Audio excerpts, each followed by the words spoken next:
युट्युबमा video upload गर्नु खासमा कति सजिलो काम जस्तो लाग्छ हैन त? तर सोच्नु भएको छ यही सामान्य प्रक्रिया नै भ्युज बढाउने सबैभन्दा ठूलो हतियार पनि बन्न सक्छ भनेर? हो, आज हामी यही रणनीतिक प्रक्रियालाई एकदमै सरल तरिकाले स्टेप बाइ स्टेप बुझ्नेछौँ। अनि यो कुरा कुनै हावामा गरिएको होइन, यो त्यही प्रोसेस हो जसलाई मार्कस जोन्स जस्ता सफल युट्युबरहरूले प्रयोग गरेका छन्। हेर्नुस् त स्क्रिनमा लाखौंमा भ्युज, यी नम्बरहरू आफै बोल्छन्। सही अपलोड गर्ने तरिकाले साँच्चै निकै ठूलो फरक पार्छ। त्यसैले आजको हाम्रो यो चर्चा केवल अपलोड बटन थिच्ने बारेमा मात्रै होइन, यो त एउटा पूरा स्ट्रेटेजिक ब्लुप्रिन्ट हो, भनौँ न एउटा खाका जसले भिडियोलाई सही दर्शक कहाँ पुर्याउँछ र त्यसको इम्प्याक्टलाई म्याक्सिमम बनाइदिन्छ। ल, हाम्रो यात्रा सुरु हुन्छ सबैभन्दा महत्त्वपूर्ण कुराबाट, टाइटल र डिस्क्रिप्सन। साँच्चै भन्नुपर्दा यिनै दुई कुरा भिडियोको जग हुन्। दर्शकले भिडियो भेट्टाउने कि नभेट्टाउने यही कुराले निर्धारण गर्छ। अब सुरुमै एउटा ठूलो भ्रम तोडिहालौँ है त। धेरैलाई के लाग्छ भने भिडियोको फाइल नेमले एसइओमा ठूलो मद्दत गर्छ, तर साँचो कुरा के हो भने यसको असर 0 हुन्छ। मतलब तपाईले आफ्नो फाइलको नाम final_video_version_3_पक्का_final.mpeg राखे पनि केही फरक पर्दैन। टाइटल राख्ने पनि दुईवटा मुख्य तरिकाहरू छन्। एउटा हो सर्च फोकस्ड, यो ट्युटोरियल जस्ता भिडियोहरूको लागि हो जहाँ मान्छेले खोज्ने किवर्डहरू राखिन्छ, जस्तै कसरी गर्ने। अर्को हो क्लिक फोकस्ड, यो चाहिँ भ्लग वा एन्टरटेनमेन्ट भिडियोहरूको लागि, जहाँ शीर्षकले नै मान्छेमा के होला भन्ने जिज्ञासा जगाउँछ। आफ्नो भिडियो कस्तो हो त्यही अनुसार सही तरिका छान्नु नै सबैभन्दा महत्त्वपूर्ण हो। अब कुरा गरौँ डिस्क्रिप्सनको।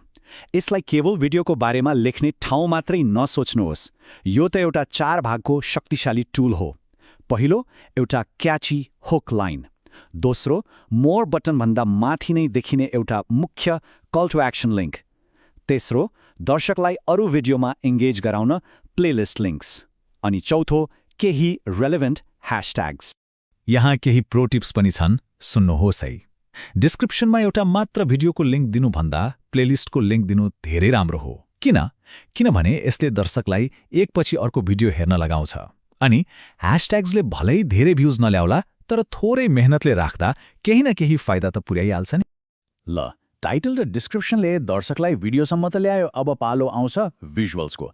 थम्बनेलले उनीहरूलाई क्लिक गर्न लगाउँछ र च्याप्टर्सले उनीहरूले भिडियो कसरी हेर्छन् भन्ने कुरालाई गाइड गर्छ। युट्युबले एउटा नयाँ फिचर ल्याएको छ, थम्बनेल टेस्ट। तर प्रश्न यो हो कि यसको नतिजामा आँखा चिम्लेर विश्वास गर्न सकिन्छ त? सायद यसको जवाफले अलिकति अचम्म लाग्न सक्छ। यो फिचर बनाउने डेभलपरहरू आफै के भन्छन् भने यो फिचर लगभग 50% मात्रै एक्युरेट छ। मतलब यो एउटा टुल हो, तर यसलाई नै अन्तिम सत्य मानिहाल्नु चाहिँ हुँदैन। एउटा रमाइलो कुरा, एउटै थम्बनेललाई टेस्टमा राख्दा पनि कहिलेकाहीँ फरक नतिजा देखिन्छ। त्यसैले यो फिचर प्रयोग त गर्नुहोस्, तर यसको नतिजालाई नै सबै थोक नमान्नुहोस्। आफ्नो अनुभव र विवेक पनि प्रयोग गर्नु जरुरी छ। च्याप्टर्सको कुरा गर्दा यो एकदमै युजफुल हुन सक्छ, तर अलिकति होशियार पनि हुनुपर्छ। यदि च्याप्टरको टाइटलले नै भिडियोको सस्पेन्स खोलिदियो भने के हुन्छ? दर्शकहरूले सिधै स्किप गर्छन्, जसले गर्दा भिडियोको रिटेन्सनमा नराम्रो असर पर्न सक्छ। ल, अब कुरा गरौँ ती साना सेटिङ्सको जुन हेर्दा सामान्य लाग्छन् तर भिडियोको पर्फर्मेन्समा ठूलो इम्प्याक्ट पार्न सक्छन्। ट्याग्स एक जमानामा यो निकै महत्त्वपूर्ण थियो, तर जमाना फेरियो। अहिलेको समयमा भ्युजमा यसको असर लगभग 0 बराबर छ। त्यसैले कुनै टुल प्रयोग गरेर 30 सेकेन्डमा जे सकिन्छ त्यति गरे पुग्छ। यसमा धेरै समय खेर फाल्नुको कुनै अर्थ छैन। अब क्रिएटिभ कमन्स लाइसेन्स, यो अप्सनले अरूलाई आफ्नो भिडियो प्रयोग गर्ने अनुमति दिन्छ। सुन्दा अलि जोखिमपूर्ण लाग्न सक्छ, तर वास्तवमा यो च्यानलको लागि एकदमै राम्रो फ्री मार्केटिङ हो। त्यस्तै अर्को सेटिङ छ अलाउ एम्बेडिङ। यसलाई अन राख्दा अरूले आफ्नो वेबसाइटमा भिडियो देखाउन सक्छन्। यसको फाइदा के हो भने बाहिरी सोर्सेसबाट पनि भ्युज आउँछ। यो पनि एक किसिमको फ्री मार्केटिङ नै भयो। यो चाहिँ एउटा एकदमै महत्त्वपूर्ण कुरा हो जसले च्यानललाई हानि हुनबाट बचाउँछ।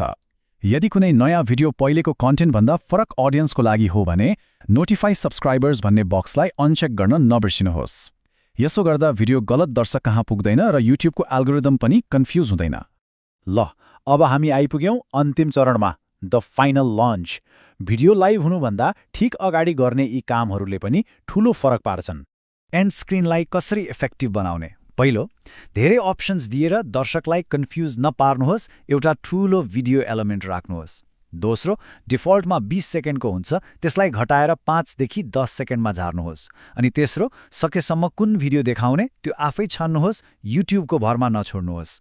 भिडियोलाई कहिले पनि सिधै पब्लिक नगर्नुहोस्। सही प्रोसेस के हो?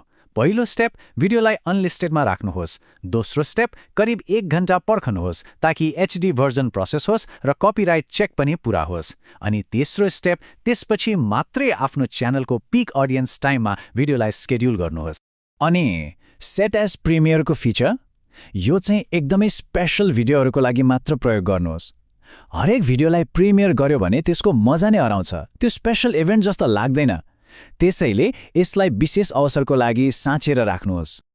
ल, यी सबै टेक्निकल कुराहरू मिलाएर भिडियो एकदमै पर्फेक्ट तरिकाले पब्लिस भयो। तर सबैभन्दा महत्त्वपूर्ण प्रश्न त बाँकी नै छ, के यो भिडियो नै सही भिडियो हो त? एउटा कुरा सधैँ याद राख्नुहोला, अपलोड गर्ने तरिका जतिसुकै पर्फेक्ट भए पनि कमजोर कन्टेन्टलाई त्यसले सफल बनाउन सक्दैन।